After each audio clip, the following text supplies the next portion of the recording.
Vous allez bien, messieurs, dames? Vous avez passé un bon moment?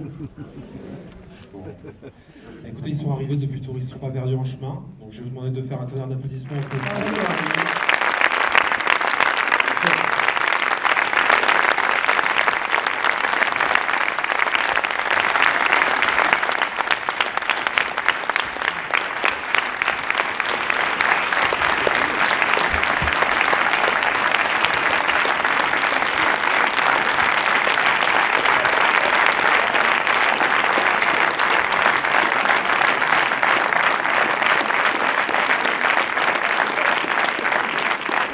Merci infiniment. Merci pour. Vous avez pas envie de s'arrêter. Vous avez pas envie de s'arrêter, vous le méritez très. Non, mais je merci pour mes camarades. Bah, ils sont là d'ailleurs. Voilà, il y a des choses formidables dans le portable, mais ça peut, voilà, ça peut porter vraiment un préjudice. Donc, écoutez, je sais pas si c'est. Oui, je pense que c'est bien d'interdire le portable dans les écoles. Par contre, ils doivent en chier. Pardon, je dis des gros mots. Enfin, ils doivent avoir du mal à faire appliquer le truc quand même. Ouais. Je sais pas, il y a des portiques anti-portables ou des. Je sais pas. Il y a des profs dans la salle ou des instituts, non, non. Et vous arrivez à interdire le portable? Oui, vous. Non, ouais. Ah oui, non, non. Ouais, vous les attachez, les enfants, vous leur attachez les mains, ouais. Non? Voilà, effectivement, je voulais un film qui soit proche des comédiens. Et le point de départ et l'idée de départ est formidable parce que c'est pas la mienne, c'est un film italien que j'ai réadapté, donc que j'ai réadapté pour la France et ainsi de suite, et qui est vraiment le point de départ de ce film. C'est pas moi qui ai joué avec des amis un soir et qui ai perdu mes amis, ma femme et tout ça, et qui a eu l'idée de faire ce film. Hein. C'est voilà la base et ce film que j'ai adapté comme quand on adapte un roman ou une pièce de théâtre, ce que disait monsieur. 7 fois de suite, dans différents plans, différents axes et différentes valeurs, gros plan, plan large et tout. Et à chaque fois, il faut donner la même chose, quoi. Donc, et puis lui, quand quelqu'un dit un long texte, il filme l'écoute. Celui qui écoute, il est filmé en même temps, quoi. Donc voilà, on peut aussi improviser, on peut faire plein de choses. C'est vrai qu'ils ne font rien faire, ouais. Juste non, là. Ils font jamais rien. Moi, j'en sais rien. Il y avait. Non, mais c'est pas très compliqué en fait. Non, après, c'était en temps. Non, mais il a bien équilibré. Camarades. C'est vrai. Après, quand on a vu le film, Fred a bien équilibré. Ça, faut reconnaître que dans un film où il y a 7 personnages, qui ait trouvé cette harmonie et cet équilibre entre les acteurs et effectivement le temps entre guillemets à consacrer à chaque personnage, à chaque histoire, à chaque dossier de personnage. On a chacun des choses à cacher, on a chacun des choses à résoudre. C'est vrai que c'est bien monté, c'est bien équilibré, c'est vrai. Et du coup, c'était un petit peu la question. Vous aviez une part c'est plutôt à Vincent, donc vous aviez une part d'improvisation dans vos, parce que c'est tellement un jeu d'acteur ce film que. Ça dépend ce qu'on entend par improviser. Improviser, c'est pas dans forcément rajouter du texte ou changer de texte. Non, dans ce qu'on. Mais oui, on peut inventer 1000 manières de faire une scène.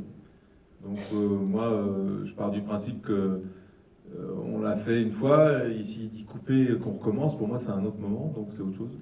Donc je vais faire différemment.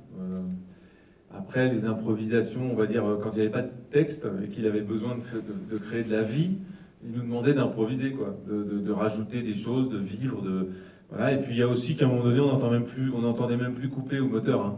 On déconnait tout le temps, on parlait, on disait le texte, il n'y avait plus tellement de différence entre le texte et les discussions qu'on peut avoir entre nous. On switchait comme ça, on entendait vaguement un action au bout de 10 fois, quoi. Ouais, fastoche. Voilà, mais donc c'est très vivant aussi parce qu'il nous laissait exister, il nous laissait être comme ça sur le plateau. Ouais, j'ai essayé de créer, comme lors d'un dîner, c'est-à-dire que c'est difficile à créer de manière artificielle la convivialité autour d'une table. Donc je leur demandais surtout d'être vivants et d'inventer des choses avant la scène. Par exemple, si on doit parler la mammoplastie d'augmentation de Bérénice Bejo, je leur demandais de parler d'autre chose avant qu'on attaque le sujet et que le téléphone sonne. Et ils ne savaient jamais quand le téléphone allait sonner, parce que c'est nous qui le déclenchions, donc on pouvait très bien le déclencher au bout de 2 minutes. Et ce qui était intéressant, c'est que même si ces parties-là ne sont pas dans le film, ça transpire sur la suite, c'est-à-dire qu'ils sont vraiment en action de discussion, et voilà, et même chose pour la fin des séquences. Et je dirais qu'il y avait plein de trouvailles, par exemple, quand Vincent parle de son ancien métier de vendeur de chaussures, c'est né d'une discussion avec Rochdy.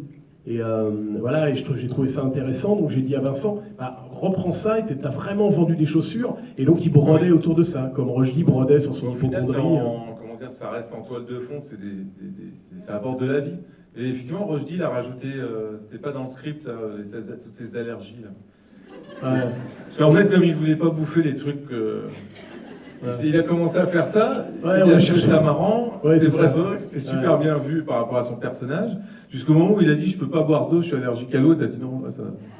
Là non, mais là, c'est dans le film, non, pourtant, non, ouais. quand même. Mais ouais, c'est ça qui était. C'est-à-dire qu'on cherchait, c'est un des rares films, je pense, enfin en tous les cas, moi c'est le seul, enfin le premier, peut-être le seul, où on peut chercher autant et développer des sujets. C'est-à-dire comme on tournait, on était dans une unité de décor, de costumes et de chronologie surtout. On pouvait inventer des choses. C'est-à-dire qu'avec Rochdy, on se disait quelle peut être la faille de ce personnage à part ce qu'il va planquer dans son portable. Et donc on parle de ce mec un peu chiant qui peut avoir, voilà, qui aime pas les huîtres et tout ça, et donc il propose que ça lui donne des aftes. Et de là, je lui dis bah ouais, ça c'est bien, donc vas-y. À un moment, on en a coupé parce que le mec pouvait même plus respirer. On va à contre-pied de son physique aussi, de ce qu'il est physiquement, des films d'action, des films qu'il a fait avec Fred. Donc il avait envie de jouer justement le contraire de ce mec costaud. Ah oui, moi j'ai quand même. etc. Moi j'avais eu. Ouais, non, et quand on enfonce la porte, par exemple, tout de suite, il a. La première prise, il s'est fait mal à l'épaule, mais enfin, pour de faux, évidemment, parce que sinon, lui, il la défonce la porte. Et je trouvais ça super drôle, moi, qu'il fasse ça, qu'il joue là-dessus, sur ce contre-pied, par rapport à ce qu'il est. Et vous avez tourné pendant combien de temps 8 semaines, mais c'est vrai que pour rebondir sur ce que dit Vincent, moi j'avais quand même quitté Roche Dizem, c'était un rôle, c'était un peu le samouraï, enfin Alain Delon dans le samouraï, et là je me retrouve avec Michel Blanc quand même. Ça marche très bien et c'était la même émotion. Après, dans le jeu, c'était. Tout à l'heure on avait le temps de chercher et c'était intéressant. Vincent, moi j'ai regardé sur les films en avant-première, non ça c'est la semaine prochaine, mais tous les autres films en avant-première on ne sait pas quel acteur il y aura. Le festival d'avant-première c'est juste pour ça des avant-premières normales, c'est pas des équipes de films. La seule équipe de films qu'on a prévue c'est celle de la semaine prochaine avec nous. Exactement, le reste c'est que des avant-premières comme ça qui vont être...